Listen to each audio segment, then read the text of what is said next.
टूनी का पति एक शराबी था। कालू को शराब पीकर टूनी को बहुत मारता था।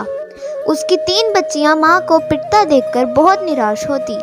एक दिन कालू टूनी और उसकी तीनों बच्चियों को शौचालय में बंद कर देता है। तभी टूनी कहती है, हे भगवान, तूने मुझे कैसा पति दिया है। हर रोज शराब पीकर अपने साथ साथ सबकी जिंदगी खराब कर रहा है।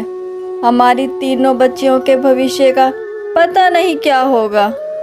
तभी टूनी की बेटी लाडो बोलती है, माँ बहुत भूख लग रही है। हाँ माँ, मुझे भी बहुत भूख लग रही है। बेटा, इस शौचालय में हम कैसे खाना खाएंगे? यहाँ हम अकेले हैं और हमारे पास खाने को कुछ भी नहीं है। माँ कुछ तो करो, नहीं तो हम भूखे मर जाएंगे। भगवान, मेरी तीनों बच्चियों की मदद करो, नहीं तो ये भूख से मर जाएंगी। तभी भगवान अपना चमत्कार करते हैं और वहाँ रोटी बनाने का सामान आ जाता है। टूनी रोटी बनाने लगती है। तभी टूनी का शराबी पति कालू आ जाता है।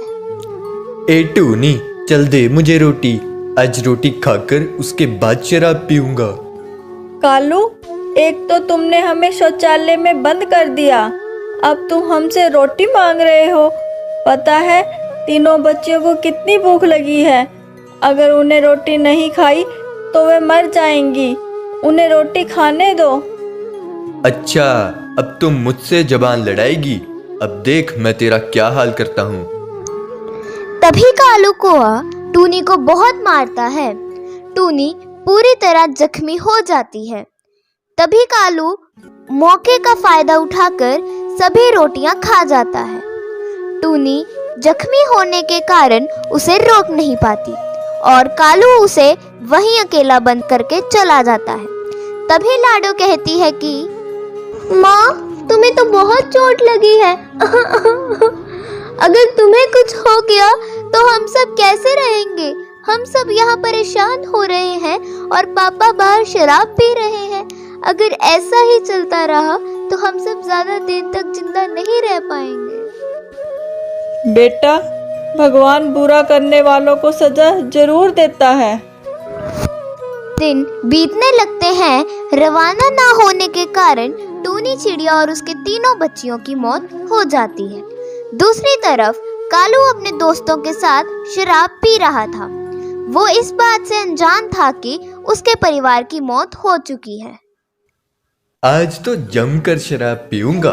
देखते हैं मुझे कौन रोकता है। कालू, तुम बहुत शराब पी चुके हो और शराब मत पियो। मैं किसी की नहीं सुनूंगा, मुझे शराब पीने दो। ऐसे कालू कौआ बहुत शराब पी जाता है और उसकी तबीयत खराब हो जाती है। ज्यादा शराब पीने के कारण उससे बोला भी नहीं जा रहा था। अरे ये क्या हो गया, बचाओ। इस तरह कालू को अपनी गलती की सजा मिल जाती। एक सुंदर वन जंगल में टूनी चिड़िया अपनी माँ रानी और पिता बंटी के साथ रहती थी। टूनी के पिता बंटी का आम का बगीचा था।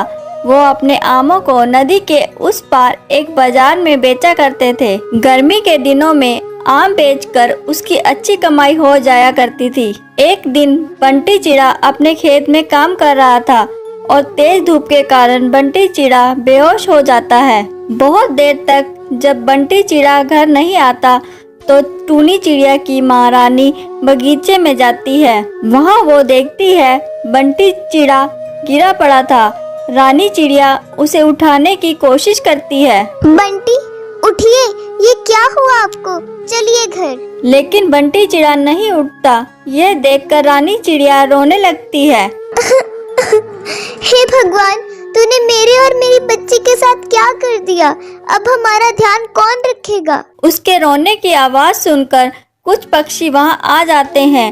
तभी मेघा चिड़िया टूनी को चुप कराते हुए कहती है, रानी बहन, अब जो होने वाला था वो हो गया। अब बंटी चिड़ा वापस आने वाला नहीं। संभालो खुद को, अब तुम्हें ही अपना घर देखना है। जो हम लोगों से बनेगा और वो हम लोग करेंगे। किसी तरह रानी चिड़िया खुद को संभालती है।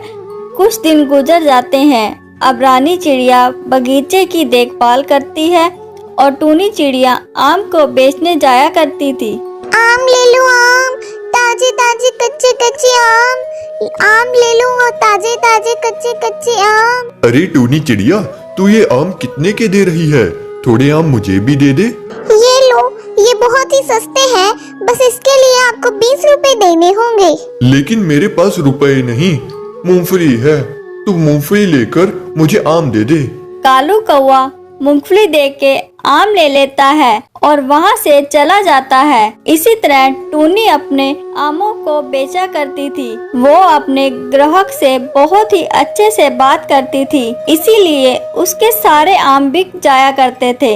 एक दिन जब वह आम बेच रही थी तो उसे प्यास लग जाती है। वो पास में आम बेच रहे अहम को कहती है, अहम भैया, आप जरा मेरे आमों को देखते रहिएगा, मैं अभी पानी पीकर आ रही हूँ। ठीक है, तू जा, पर जल्दी आना, मुझे भी अपने आम बेचने हैं। इतना कहकर वो पानी पीने चली जाती है। उसके जाने के बाद अहम सोचने लगता है, क्यों ना मैं इसके सारे अच्छे अच्छे आमों को चुराकर उसकी जगह सड़े हुए आम रख दूं। टूनी को तो पता भी नहीं चलेगा और मेरे पास पैसा ही पैसा होगा। इसी तरह अहम टूनी के अच्छे आमों से अपने सड़े गले आम बदल देता है। टूनी पानी पीकर आती है और अपने आमों को बेचने लगती है। जब टूनी के आम ग्राहक खाते हैं तो थू-थू करने लगते हैं। अरे टूनी, ये तूने कैसे आम दिए हैं? ये तो सारे सड़े हुए हैं। ला मेरे पैसे वापस कर। जब टूनी अपने आमों को देखती है वो सड़े होते हैं और वह अहम से कहती है, अहम भैया, जब मैं पानी पीने गई थी तो मेरे सारे आम अच्छे थे, अब सड़ कैसे गए? मुझसे क्यों पूछ रही है? मुझे क्या पता तेरे आम कैसे सड़ गए। मैं आगे से तेरी आमों की देखभाल नहीं करूँगा। अहम भैया, आप नाराज क्यों होते हो? मैंने ऐसा कुछ नहीं कहा। अब कई दिन गुजर जाते हैं। अहम किसी न किसी तरह से टूनी के सारे आम बदल देता था। मैं बगीचे से पक्के आम लाती हूँ और यहाँ आकर मेरे सारे आम सड़ जाते हैं।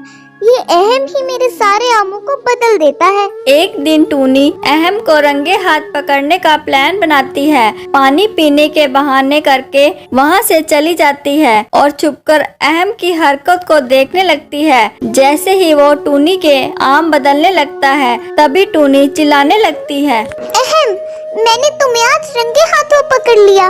रोज रोज तुम मेरे आमों को बदल देते थे, क्यों कर रहे थे तुम मुझ गरीब के साथ ऐसा? तभी अहम उसे डांटने लगता है। ए मूर्ख चिड़िया, तू चुप हो जा, नहीं तो मैं तेरी टांगे तोड़ दूंगा।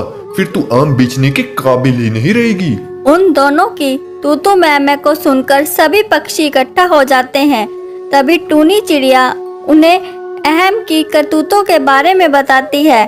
टूनी की बात सुनकर सारे पक्षी अहम की पिटाई करने लगते हैं। उस दिन के बाद फिर अहम उस बाजार में दिखाई नहीं देता। अब टूनी चिड़िया खुशी खुशी आम को बेचने लगी और उसे जो पैसे मिलते उससे वह अपनी माँ और अपना खर्च चलाने लगी।